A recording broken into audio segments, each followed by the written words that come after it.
Pips! Yan pala postura namin nung hindi namin alam na naiwan na kami ng bus.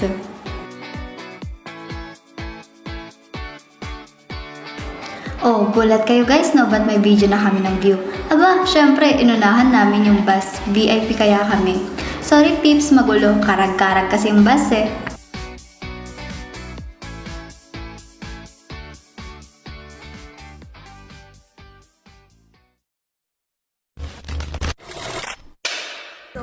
Hi Pips! Welcome to our vlog.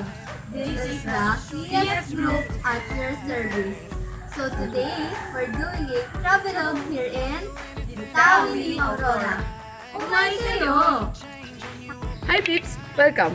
As you can see, isa ito sa mapupuntahan natin mamaya. So, abangan!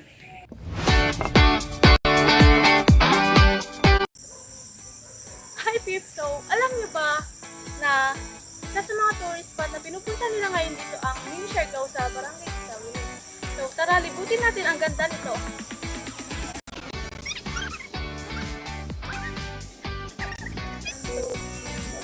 Umay kayo!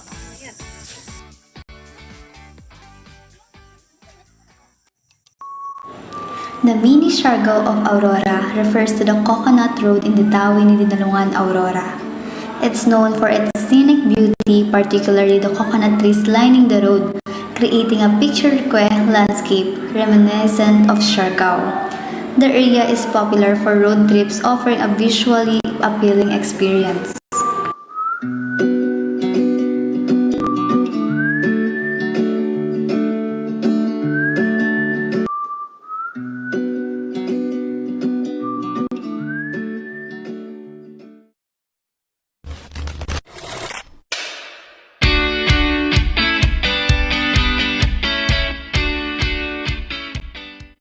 Hi Pips! Welcome! So today, for our next destination is North Pacific Coast here in Tawi ni Aurora. So ngayon, lilibutin natin ang ganda ng dagat ng Tawi Aurora. Kaya't, umay kayon! Nitawini Dinalungan North Pacific Coast. This region is a true hidden gem, offering a breathtaking mix of rugged mountains and the serene beauty of the Pacific Ocean. Its shoreline is often described as a tranquil paradise with pristine beaches and untouched natural scenery. The area is beauty lies in its simplicity and isolation, making it an ideal escape. Dun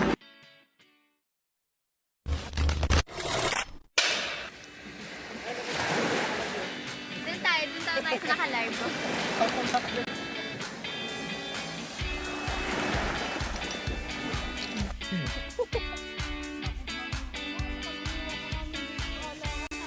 Marunong ka ba lumasot? Lulubog lang kayo konti. Konti lang. Parang konti lang. Oo.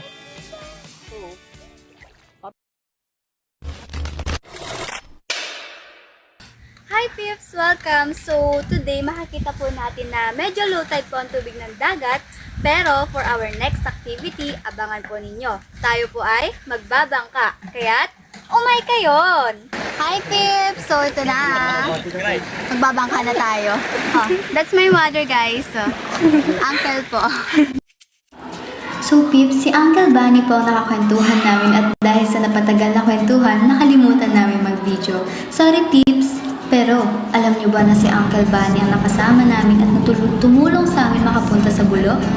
Para sa kanya, ang Itawi na isang lugar na napakapayapa pero napakaganda at ang sarap lang daw tumira dito.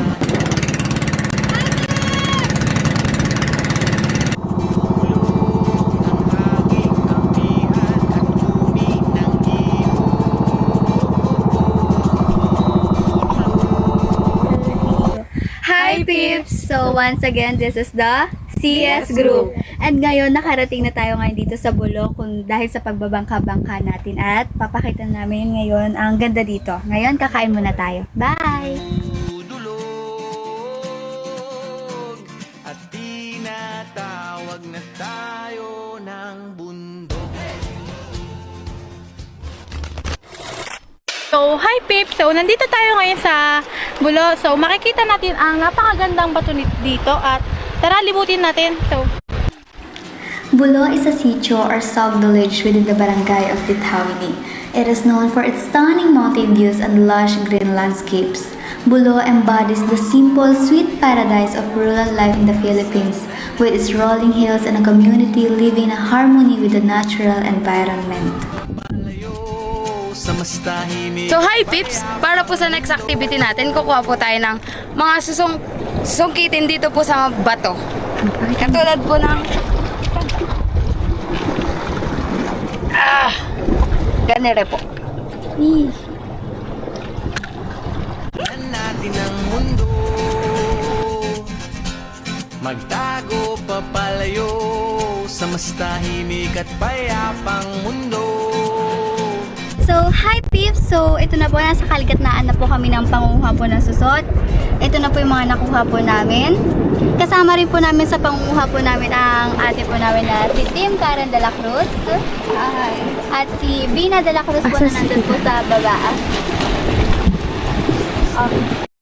Bumubulong ang hanging amihan at huni ng ibon. Dumudulog at tinatawag na tayo ng bundok.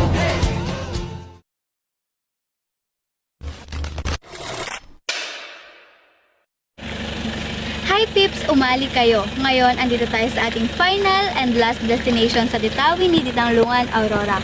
Dito sa ating isa sa mga sikat ulit na tourist attraction sa Ditawi ni ang St. Joseph Chapel. So, tara puntahan natin ito, ikutin lamang. Tara! Nitawini Chapel Saint. It is situated on a mountain within the barangay. This chapel offers not only a place for worship, but also provides visitors with spectacular panoramic views of the surrounding mountains and the Pacific Ocean. It is a special place that combines spiritual tranquility with the awe-inspiring beauty of nature.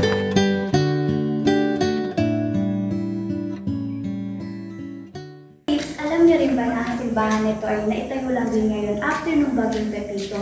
Actually, naitayo siya before ng Pepito. Kaya ang dami nasira ng mga salamin at statwa. Pero ngayon, tignan niyo naman, apakaganda rin ng chapel na ito.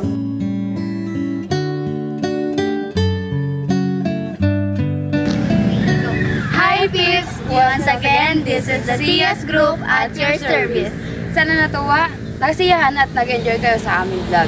Oh, alam niyo na kung saan yung next destination niyo. Iilan pa lang yon sa mga destination na napuntahan namin, kaya't marami pa. Kaya't ano pang hinihintay nyo? Umay kayon!